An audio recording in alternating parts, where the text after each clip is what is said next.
میرے آقا نے زمانے والوں کے سامنے اعلان نبوت فرمایا اور اسلام کی ترویج و اشاعت کے لیے میرے آقا نے زمانے والے کو دعوت فکر دیا تو زمانے والے نے آپ کو گالیاں دی، آپ کو برا بھلا کہا، آپ کو پاگل کہا گیا، آپ کو مجنون کہا گیا، نہ جانے کتنے برے برے الفاظ سے آپ کو یاد کیا گیا، لیکن میرے آقا صلی اللہ تعالی وسلم کی زبان۔ السلام علیکم ناظرین، ہمارے ویڈیو کو لائک شیئر اور جو حضرات نئے ہیں وہ ہمارے چینل امت نبی کو سبسکرائب کر لیجئے۔ خلاق کائنات کلام مقدس میں ارشاد فرماتا ہے لقد کان لکم فی رسول اللہ اسوۃ حسنہ، بے شک تمہارے لیے رسول گرامی وقار صلی اللہ تعالی علیہ وسلم کی زندگی نمونہ عمل ہے۔ آقا کریم صلی اللہ تعالی علیہ وسلم کی زندگی کو اللہ نے ہمارے لیے نمونہ عمل فرمایا ہے کہ اے لوگو، اگر تم نبی کونین کی زندگی کے طرز پر آقا کریم کی زندگی کی طرح اپنی زندگی گزارو گے تو تم اس خاکدان گیتی پر تو کامیابی کی زندگی گزارو گے ہی، آخرت میں بھی تمہیں کامیاب و کامران کی منزل سے ہمکنار کر دیا جائے گا۔ یہی وجہ ہے کہ اصحاب مصطفیٰ نے نبی کونین کی زندگی کو اپنی زندگی میں شامل کیا ہے اور آقا کریم کے اسوہ حسنہ پر عمل کرتے ہوئے نبی کونین کی سنت پر ہمیشہ عمل پیرا رہے اور آقا کریم کی زندگی کو اپنی زندگی میں شامل فرمایا۔ اب آپ نبی کونین کی زندگی کو دیکھیں، بچپنے سے لے کے جوانی تک، جوانی سے لے کے آخری ایام تک آقا کریم کی زندگی پوری صاف ستھری اور منزہ و مبرہ زندگی ملے گی۔ میرے آقا کی زندگی میں جب آپ غور کریں گے تو میرے آقا کی زندگی وہ زندگی گزری ہے، میرے آقا کی زندگی ایسی زندگی گزری ہے کہ نبی کی صبح دیکھ لیں، نبی کی شام دیکھ لیں، نبی کا اٹھنا دیکھ لیں، نبی کا بیٹھنا دیکھ لیں، نبی کا چلنا دیکھ لیں، نبی کی باتیں کرنا دیکھ لیں، نبی کی رفتار دیکھ لیں، نبی کی گفتار دیکھ لیں۔ آقا کریم کی پوری زندگی کو آپ ملاحظہ فرما لیں تو آپ کو کہیں بھی میرے آقا کی زندگی میں کوئی ایسا شعبہ نہیں ملے گا جس پر میرے آقا نے امت کی رہنمائی کے لیے درس نہ دیا ہو، میرے آقا نے ہم امتیوں کی ہدایت کے لیے نہ کہا ہو۔ میرے آقا نے ہر موڑ پر، ہر محاذ پر، ہر شعبے میں امت کی رہنمائی کے لیے اپنی زندگی کو زمانے والوں کے سامنے پیش کیا کہ اے لوگو، جس طرح میں اپنی زندگی گزار رہا ہوں، جس طرح میں صبح گزارتا ہوں، جس طرح میں شام گزار رہا ہوں، مجھے دیکھ لو، میرے چلنے کو دیکھ لو، تمہیں چلنا آ جائے گا، میرے بیٹھنے کو دیکھ لو، تمہیں بیٹھنا آ جائے گا، میرے بولنے کو دیکھ لو، تمہیں بولنا آ جائے گا، میرے اٹھنے بیٹھنے جاگنے سونے کو دیکھ لو، تمہیں ہر چیز آ جائے گی۔ اے لوگ، اگر تم چاہتے ہو کہ تم کامیابی کی منزل سے ہمکنار ہو جاؤ، کامیابی کی منزل پر بڑھتے چلے جاؤ تو میری زندگی کو اپنی زندگی میں شامل کر لو، تم کامیاب و کامران کی منزل سے ہمکنار ہوتے ہوئے نظر آؤ گے۔ اور آقا کریم کی زندگی وہ زندگی ہے کہ اینٹ کا جواب پتھر سے بھی دیا جا سکتا ہے، لیکن دعا دینے کی چاشنی ہی کچھ اور ہوا کرتی ہے۔ برے لوگوں کو آپ کو اگر کوئی برا کہہ رہا ہے، آپ بھی اگر اسے برا کہہ دیں تو پھر آپ میں اور اس میں فرق ہی کیا رہ جائے گا۔ نبی کونین نے یہی زندگی کو ہم امتیوں کے لیے درس عمل بتایا ہے۔ میرے آقا کو بہت گالیاں دی گئی، میرے آقا کو بہت برا بھلا کہا گیا۔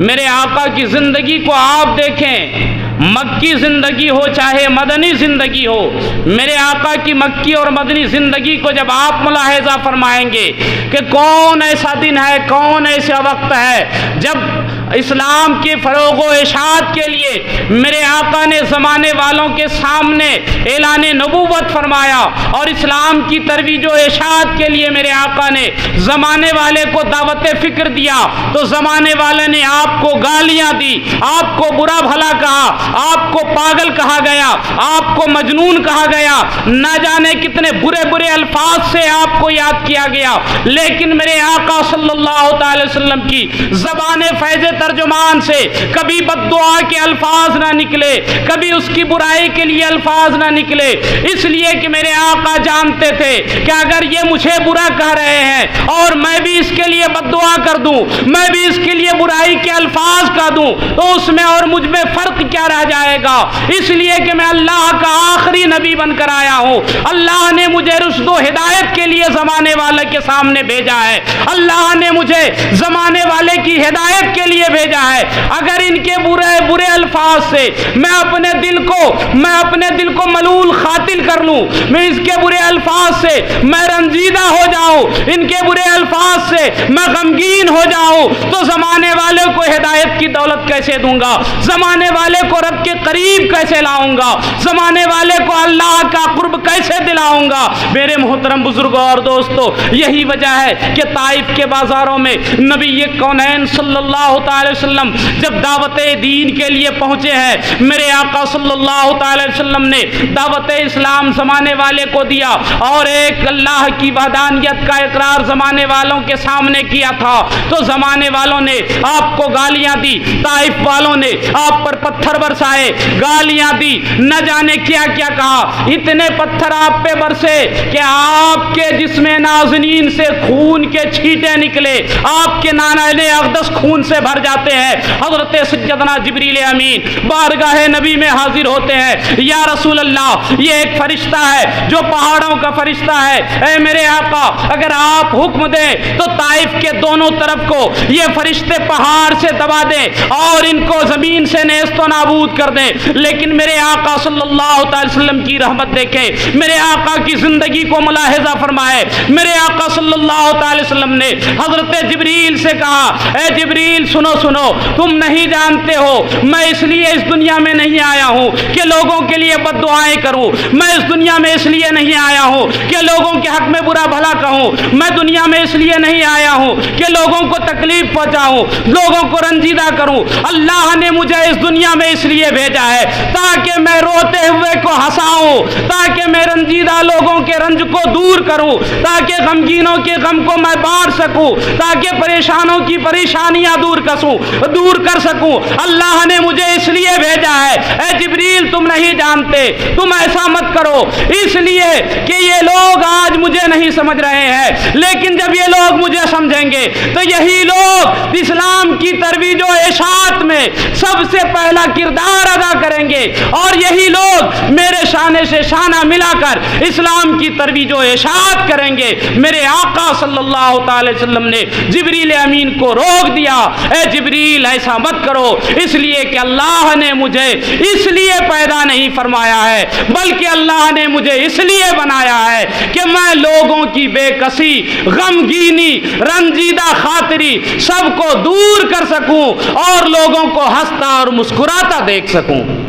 میرے محترم بزرگوں اور دوستوں، اللہ کے رسول کی زندگی دیکھیں، اسی وجہ سے اللہ نے فرمایا لقد کان لکم فی رسول اللہ اسوۃ حسنہ، کہ نبی کونین صلی اللہ تعالی وسلم کی زندگی تمہارے لیے نمونہ عمل ہے۔ آج ہم ایسے موڑ پر کھڑے ہوتے ہیں، اگر ہمیں کوئی گالیاں ایک گالی دیتا ہے تو ہم اس کے جواب میں 4 گالیاں اسے دیتے ہیں، کوئی ایک مرتبہ میری برائی کرتا ہے تو ہم 10 مرتبہ اس کی برائی کرتے ہیں۔ میرے آقا نے ہمیں یہ درس نہیں دیا ہے، میرے آقا نے ہمیں یہ نہیں بتلایا ہے۔ نبی کونین کی زندگی دیکھیں، آقا کریم صلی اللہ تعالی وسلم کی زندگی کو ملاحظہ فرمائے. میرے آقا پہ پتھر برسے، میرے آقا کو گالیاں دی گئی، میرے آقا صلی اللہ تعالی علیہ وسلم کو نہ جانے کیا کیا کہا گیا. ابتدائی اسلام میں میرے آقا صلی اللہ تعالی وسلم کی گردن میں رسی باندھ کر گھسیٹا گیا، آقا کریم کی پشت انور پر اوجھڑی ڈالے گئے، لیکن میرے آقا صلی اللہ تعالی وسلم کبھی بھی ملول خاطر نہیں ہوئے، رنجیدہ نہیں ہوئے اور نہ بد دعا کے الفاظ نکالے، بلکہ میرے آقا نے ہمیشہ مسکراتے ہوئے زمانے والے کو یہ پیغام دیا، اے لوگوں میں اللہ کی وحدانیت کا اقرار کرنے آیا ہوں، تم لوگوں کو ایک اللہ کی طرف بلانے آیا ہوں، تم لوگوں کو اللہ وحدہ لا شریک کی طرف میں بلانے کے لیے آیا ہوں. اے لوگوں سنو، اگر تم نے اللہ اور اس کے رسول کو مان لیا، اللہ کی ذات پر ایمان لے آیا، تو تم اس دنیا میں بھی کامیابی کی منزل سے ہمکنار ہو جاؤ گے، اور انشاءاللہ آخرت میں اللہ تبارک و تعالی تمہیں کامیاب و کامران ضرور فرمائے گا. میرے آقا صلی اللہ تعالی وسلم کی زندگی کو دیکھیں. میرے آقا نے کوئی ایسا شعبہ نہیں چھوڑا، کوئی ایسا گوشہ نہیں چھوڑا جو ہم امتیوں کی رہنمائی کے لیے درس عمل نہ دیا ہو. اور صرف یہی نہیں کہ حدیث کی کتابوں میں صرف بتا دیا گیا، ایسا نہیں ہے. میرے آقا نے عملی طور پر زمانے والے کو عمل کر کے دکھایا ہے. جہاں میرے آقا نے زبان سے بتایا، وہی میرے آقا نے عمل کر کے بھی زمانے والوں کو دکھایا کہ اے لوگو اس انداز میں زندگی گزارو، اے لوگو اس طرح تم رہن سہن رکھو، اے لوگو اس انداز میں تم چلنا سیکھو، اے لوگو اس انداز میں تم اٹھنا بیٹھنا سیکھو. میرے آقا نے ہر محاذ پر، ہر شعبے میں، ہر جگہ امت کی رہنمائی کے لیے درس عمل دیا ہے کہ اے لوگو اگر تم اپنے آپ کو صحیح بنانا چاہتے ہو، اگر تم اپنے آپ کو اچھا بننا چاہتے ہو تو میری زندگی کو اپنی زندگی میں شامل کر لو، میری زندگی کو تم اپنی زندگی میں شامل کر لو، تم اچھے بن جاؤ گے، سچے بن جاؤ گے، اور لوگ تمہاری عزت و وقار اور عظمت کے ڈنکے بجایا کریں گے. میرے محترم بزرگوں اور دوستو، میرے آقا کی زندگی کو دیکھیں. واقعہ بڑا مشہور ہے کہ نبی کونین صلی اللہ تعالی وسلم ایک مرتبہ مکے کے راستے سے جا رہے ہیں. ایک بوڑھی عورت ہے جو سر پہ گٹھری لیے ہوئے جا رہی ہے. وہ کبھی رکھتی ہے، کبھی اٹھاتی ہے، تھوڑی دور چلتی ہے، پھر بیٹھ جاتی ہے، پھر گٹھری اٹھاتی ہے، پھر تھوڑی دور چلتی ہے، پھر بیٹھ جاتی ہے. آقا کریم صلی اللہ تعالی وسلم کا ادھر سے گزر ہوا.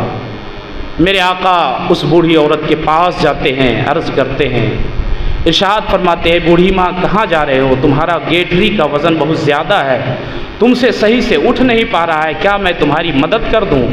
اس بوڑھی عورت نے کہا، ہاں آپ میری مدد کر سکتے ہیں.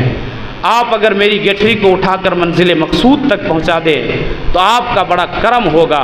نبی کونین صلی اللہ تعالی وسلم نے اس بوڑھی عورت کی گٹھری کو اپنے سر پہ اٹھایا اور اس بوڑھی عورت کے ساتھ چلنے لگے.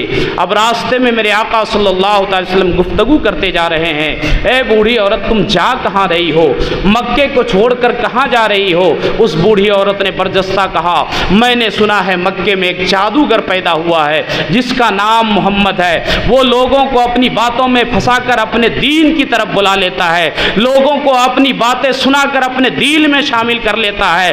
جو ان کی محفل میں چلا جاتا ہے وہ انہی کا ہو جاتا ہے، جو ان کو باتیں سن لیتا ہے وہ انہی کا گن گانے لگتا ہے، جو ان کے پاس بیٹھ جاتا ہے وہ انہی کا کلمہ محبت گانے لگتا ہے، انہی کا ترانہ محبت گانے لگتا ہے. بوڑھی عورت سے نبی کونین گفتگو کرتے ہوئے راستے میں جا رہے ہیں. بوڑھی عورت نبی کونین کی برائی کرتی ہوئی چلی جا رہی ہے. آقا کریم سنتے چلے جا رہے ہیں. جب بوڑھی عورت منزل مقصود پر پہنچی، آقا کریم صلی اللہ تعالی وسلم نے گٹھری کو رکھا اور گٹھری کو رکھنے کے بعد کہا، بوڑھی عورت میں واپس جا رہا ہوں. اس بوڑھی عورت نے کہا، اے نوجوان میں تجھے جانتی تک نہیں ہوں، تو نے میرا اتنا کام کیا، اس کی اجرت تو لیتے جا. میرے آقا صلی اللہ تعالی وسلم فرماتے ہیں، مجھے اجرت نہیں چاہیے، میں لوگوں کی ہمدردی کے لیے آیا ہوں، میں لوگوں کی پریشانی دور کرنے کے لیے آیا ہوں، میں لوگوں کی مشکلیں آسان کرنے کے لیے آیا ہوں. اس بوڑھی بوڑھی عورت نے کہا تھا اے نوجوان تو بڑا حسین و جمیل لگتا ہے،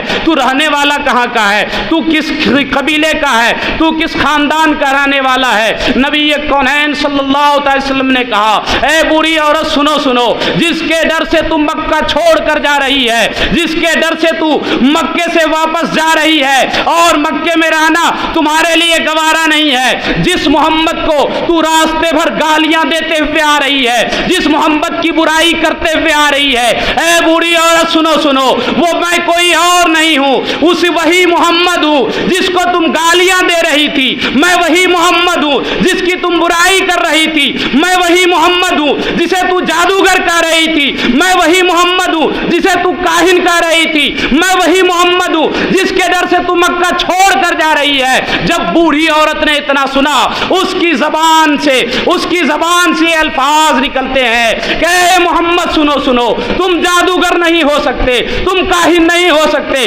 تم برے نہیں ہو سکتے، ارے جو لوگوں کی مشکلوں کو آسان کرتا ہو، جو لوگوں کی ہمدردی کے لیے آیا ہو، جو لوگوں کی پریشانی کے لیے آیا ہو، جو لوگوں کی مشکلوں کو آسان کرنے کے لیے آیا ہو، جو لوگوں کی پریشانی کو دور کرنے کے لیے آیا ہو، وہ جادوگر نہیں ہو سکتا۔ اے نوجوان سن، میں جس کے ڈر سے مکہ چھوڑ کر جا رہی تھی، میں اسی کی وجہ سے پھر دوبارہ مکے میں داخل ہو رہی ہوں۔ اے نوجوان سنو، مجھے کلمہ محبت پڑھا کر داخل اسلام کر لو۔ نبی کونین صلی اللہ تعالی وسلم نے اس بوڑھی عورت کو کلمہ اسلام پڑھا کر داخل اسلام فرما دیا۔ آقا کریم صلی اللہ علیہ وسلم کی زندگی کو دیکھ کر اس بوڑھی عورت نے نبی کونین کی چال چلن رہن سہن کو دیکھ کر اور ان کے یہ انداز کریمانہ کو دیکھ کر داخل اسلام ہو جاتی ہے۔ میرے محترم بزرگوں اور دوستو، کیا یہ زندگی ہمارے لیے نمونہ عمل نہیں ہے؟ کیا آقا کریم کی زندگی کو ہم نے کبھی اپنایا ہے؟ کیا آقا کریم کی زندگی کو کبھی ہم نے اپنی زندگی میں شامل کیا ہے؟ آج ہم دیکھتے ہیں کہ اگر کوئی پریشانی کے عالم میں ہے، کوئی مصیبت میں پھنسا ہوا ہے تو ہم کہہ دیتے ہیں ارے اس کو جانے دو، وہ تو مصیبت میں پھنسا ہوا ہے، اس کے ساتھ ہم جائیں گے تو ہم بھی مصیبت میں پھنس جائیں گے۔ ہم ہمدردی کسی کے ساتھ کرتے نہیں۔ اگر کوئی ہمارا بھائی آگے بڑھنے کی کوشش کرتا ہے تو ہم پیچھے سے اس کی ٹانگ کھینچنے پر لگے رہتے ہیں کہ وہ آگے کیسے بڑھ رہا ہے، وہ آگے کیسے بڑھ جائے گا، ہم آگے کیوں نہیں بڑھائیں؟ میرے محترم بزرگوں اور دوستو، حسد کرنا بہت برا ہے، بلکہ رشک کیا کیجئے اور پروردگار عالم کی بارگاہ میں دعا کیا کیجئے، پروردگار عالم میرے بھائی کو اگر دولت تو نے دیا ہے، میرے بھائی کو اگر تو نے ثروت دیا ہے، میرے بھائی کو مال و زر دیا ہے، تو پروردگار عالم مجھے بھی عطا کر دے، مجھے بھی دے دے۔ آپ رشک کریں دیکھ کر، حسد نہ کریں، اس لیے کہ حسد کرنا گناہ ہے، حسد کرنا برا ہے۔ اور جب آپ رشک کریں گے اور رشک میں اللہ کی بارگاہ میں فریاد کریں گے تو ہو سکتا ہے رب کائنات آپ کے اس رشک کرنے کو قبول فرما لے اور آپ بھی دولت و ثروت سے مالا مال ہو جائیں۔ میرے محترم بزرگوں اور دوستو، اس لیے نبی کونین کی زندگی کو اپنائیے، آقا کریم کی زندگی کے گوشے کو دیکھیے، میرے آقا نے کس انداز سے زندگی گزاری ہے، میرے آقا نے کس اطوار سے زندگی گزاری ہے۔ نبی کی صبح دیکھ لیں، نبی کی شام دیکھ لیں، نبی کا اٹھنا دیکھے، نبی کا بیٹھنا دیکھے، نبی کا چلنا دیکھے، نبی کا پھرنا دیکھے، نبی کا آنا جانا دیکھے۔ نبی کونین کی زندگی کو جب آپ دیکھیں گے اور ملاحظہ فرمائیں گے تو آقا کریم کی زندگی کے سائے میں آپ بھی اپنی زندگی گزارنے کے لیے تیار ہوں گے۔ اور جب نبی کونین کی زندگی کے سائے میں آپ نے اپنی زندگی گزار لی تو رب کائنات آپ سے راضی ہوتا ہوا نظر آئے گا، پروردگار عالم آپ سے خوش ہو جائے گا، اس لیے کہ خدا کی رضا چاہتے ہیں دو عالم، خدا چاہتا ہے رضائے محمد۔ نبی کونین کو اگر آپ نے راضی کر لیا تو آقا کریم کو راضی کرنے کے ساتھ ساتھ پروردگار عالم خود بخود راضی ہو جایا کرے گا۔ اس لیے اپنی زندگی میں نبی کونین کی زندگی کو شامل کریں، آقا کریم کی زندگی کو دیکھیں۔ میرے آقا صلی اللہ علیہ وسلم بیٹھے ہوئے ہیں، مدینہ شریف میں ایک عورت ذہنی کشمکش میں تھی، لوگ اسے پاگل قرار کرتے تھے، وہ عورت پاگل ہے۔ ایک مرتبہ نبی کونین کی بارگاہ میں آ گئی، آقا کریم کو اشارہ کیا نبی کونین اٹھنے لگے اپنی جگہ سے. اصحاب مصطفیٰ نے عرض کیا یا رسول اللہ یہ عورت پاگل ہے, ابھی آپ جائیں گے آپ کا وقت یہ برباد کر دے گی, آپ کو طرح طرح کی باتوں میں پھنسا دے گی. یا رسول اللہ آپ کا وقت برباد ہو جائے گا, آپ کا وقت بہت قیمتی ہے میرے آقا, آپ اس عورت کے پاس نہ جائیں. نبی کونین نے جملہ جو دیا ہے مسلمانوں, اس جملے پر غور کریں. آقا کریم صلی اللہ علیہ وسلم نے ارشاد فرمایا میرے اصحاب اگر اس عورت کی ہمدردی میں نہ کروں گا تو پھر اس عورت کی ہمدردی کون کرے گا؟ میں اسے نہ پوچھوں گا تو کون پوچھے گا؟ میں اس کے پاس نہ جاؤں گا تو کون جائے گا؟ زمانے والے نے اسے ٹھکرا دیا ہے, اگر میں بھی اسے ٹھکرا دیا تو پھر اس کا عالم کیا ہوگا؟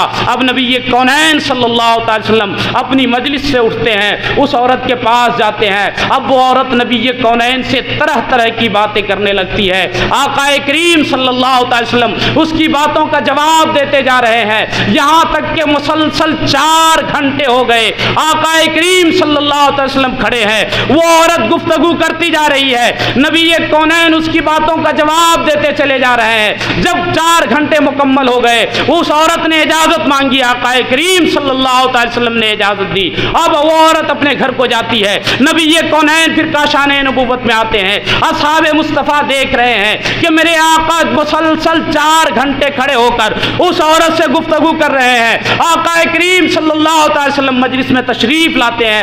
اصحاب مصطفیٰ نے عرض کیا یا رسول اللہ وہ عورت کیا کہہ رہی تھی آپ سے؟ میرے آقا ارشاد فرماتے ہیں وہ عورت اپنی آپ بیتی مجھ سے بیان کر رہی تھی. وہ عورت کہہ رہی تھی کہ زمانے والے مجھے پاگل کہہ رہے ہیں, زمانے والے مجھے مجنون کہہ رہے ہیں, لیکن یا رسول اللہ میں نہ پاگل ہوں نہ مجنون ہوں, زمانے والے کی نگاہوں میں پاگل ہو گئی ہوں. میرے آقا صلی اللہ علیہ وسلم اسے تسلی دے رہے ہیں, میرے آقا صلی اللہ علیہ وسلم اس کی ہمدردی کر رہے ہیں, میرے آقا صلی اللہ علیہ وسلم اس کی دلجوئی فرما رہے ہیں. اصحاب مصطفیٰ صلی اللہ علیہ وسلم نے کہا یا رسول اللہ آپ نے اپنا قیمتی وقت برباد کر دیا. میرے آقا نے کہا اے میرے اصحاب تم نہیں جانتے ہو, میں اس کی ہمدردی کر رہا تھا, میں اس کی دلجوئی کر رہا تھا. اگر میں اس کی ہمدردی نہ کرتا تو پھر کون اس کی ہمدردی کرتا؟ میں اسی لیے تو زمانے میں آیا ہوں تاکہ لوگوں کے ساتھ بھلائی کا معاملہ کروں. میں اسی لیے دنیا والوں کے سامنے آیا ہوں تاکہ لوگوں کے ساتھ ہمدردی کروں, لوگوں کے ساتھ اچھا سلوک کروں, لوگوں کے ساتھ اچھا برتاؤ کروں.